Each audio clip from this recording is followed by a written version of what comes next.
Hello everybody, today we are looking at a 1970 Plymouth Superbird. Yes, a real 1970 Plymouth Superbird with a 440 Mopar.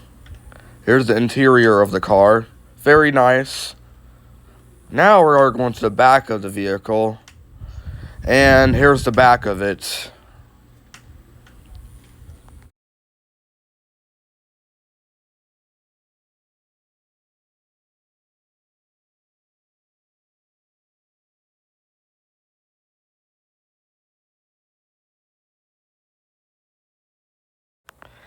Now we are going to look at the 440 in the Superbird.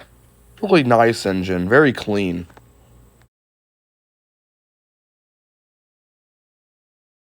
Thank you for watching. Please like, share, and subscribe. Thank you.